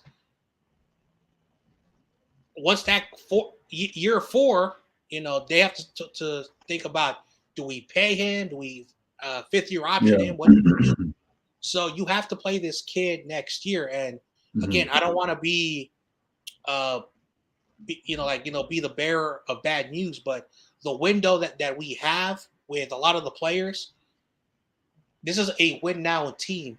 And so if you're gonna say, all right, if Trey Lance doesn't pan out in the next 2 years, that's 2 years lost, plus the years he didn't play football. And a lot of the players, and we have 4 major free agents who are going to be gone, probably have to be paid, or some of them are going to be gone. And we got to pay Ayuk if we want to keep him, and we have to also pay Nick Bosa an extension. So there's a lot of things at the Niners this offseason. So when it comes to the quarterback situation, and again, I don't want to sound a little bit, pro Garoppolo, but if the Niners were like, hey, Trey Lance, he got hurt, let's keep Garoppolo, but on a very more cheaper deal. So that's the reason why the Niners have to figure out the quarterback position. I think very simple. Jimmy goes to another team, gets a fresh start, or a team that really wants him, fans who love him. Trey Lance, and you bring a good, solid backup, and that's the quarterback situation. Yeah. We need to see Trey Lance. Like this year, he only had 5 quarters. Last year, he played 6 quarters. He only has 8 NFL quarters. So that's not a lot to go on. So we got to see what we invested. That's my thoughts. Yeah, no, definitely. I agree. I don't think Garoppolo's – I don't know if he's going to be willing to give the 49ers a discount, though, is the thing. I think right now he's playing for his money, and he's going to go to the highest bidder. So I'm not going to count what's going on with Garoppolo. Like, I'm not going to count on him being here next season. But if we're talking about Brady and Rodgers, I agree with you, man. I think we just go with Trey Lance and go on that ride, man. Just let him do what do what he can do, show us what he can do, and then show if he can be that guy for the future, which I am confident that he can, as long as Kyle Shanahan gets the hell out of the way and is a lot smarter with protecting Trey Lance. So yeah, I would stay away from Brady and Aaron Rodgers unless they want it to be a backup, which is probably never going to happen. I would love to keep Garoppolo here. And then I'm very curious to see if he's going to win the Super Bowl or come close, or how it's going to go. That has yet to be seen. But if Jimmy Garoppolo's not here, you have to go with Trey Lance, I think. Yeah. At that point. So I agree with you.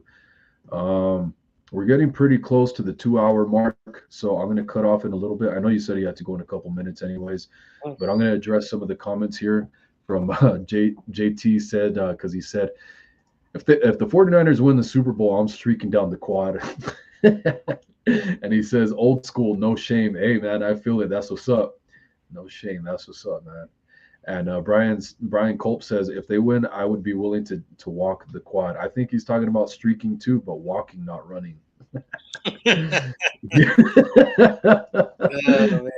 You gotta clarify that for us, Brian. I don't know if you're talking about streaking, right? But you're gonna walk, not run, to a theater near you. I'm gonna be there for the parade too. Yeah, man. Would you go to the parade if the 49ers have win the Super Bowl? Yeah, of course. Like I've been to the Warriors, one of the Warriors parades. I've been to all three San Francisco Giants parade. And if the Niners win, of course, hey, that's like all the three teams that I root for, the professional teams here in the area.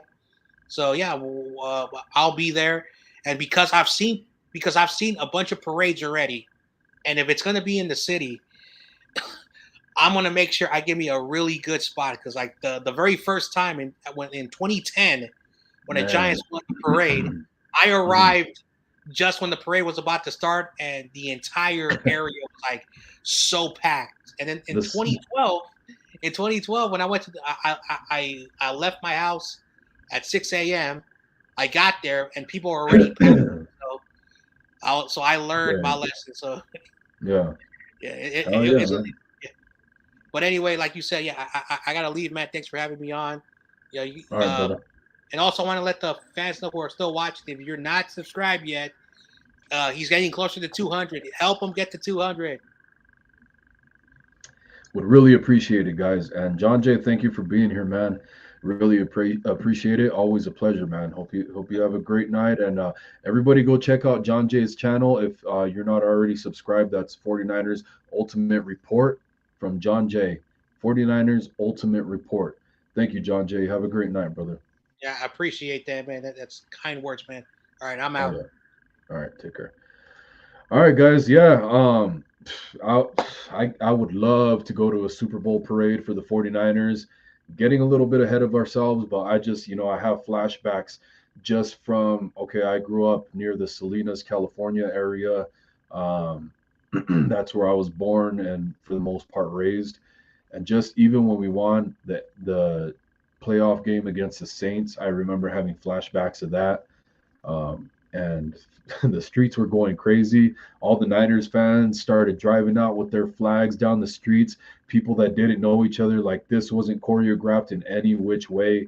Social media wasn't like how it is now. It wasn't organized at all whatsoever. Just the 49ers beat the Saints in the playoffs in 2011 with Alex Smith throwing the game-winning pass to Vernon Davis. And things just went crazy. I was jumping up and down and running down the hallway and just going crazy, man. And then we all grab our flags and we go for a cruise. We're like, hey, man, let's go for a cruise with our Niner flags. And just it became a parade. And it wasn't even like the NFC Championship yet, which I don't want to talk about that. But Brian Culp says if the Niners win the Super Bowl, then I will get everybody a Jimmy G 49er jersey. Hey, man. Hey, I'm holding you to your word. You better get me a Jimmy G jersey. Some people would be ashamed to wear a Jimmy G jersey, man. I'd be down with it. I got a lot of respect for what Jimmy G has done for this organization, man. If you don't, I would love to hear your standpoint on it. I'm sure I've heard it before and I don't understand it. But for me, as a 49er fan, first and foremost, I love what Jimmy G's done. Whoever's the quarterback, I'm going to root for them. And Jimmy G's been great for us over the years. I know last year was rough. I was ready for Trey Lance time, but Jimmy G's here. He's doing really good, and I got to show my love. Number 10, let's go. No mistakes. Yup.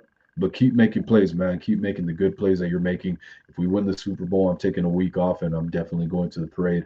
Same here, man. I'm camping out at Brian Culp's house. And we're going to have a sleepover and pillow fight. Brian Culp says, great show, Wolfcast. Hey, I appreciate you, Brian, as always, man. Always a pleasure having you. My honor, man. And everybody else who tuned in, I really appreciate it. I'll be having another show maybe tomorrow, but most likely Thursday. So everybody who tuned in, I really greatly appreciate it. Don't forget to leave a like and a subscription before you leave. Turn on a bell notification so that you always know when I go live. Again, I thank you guys from the bottom of my heart. I really do appreciate it. It means a lot, man. So I hope you all have a great night. My Niner Gang Wolf Pack is what I call you guys, man. So everybody, thank you. Take care.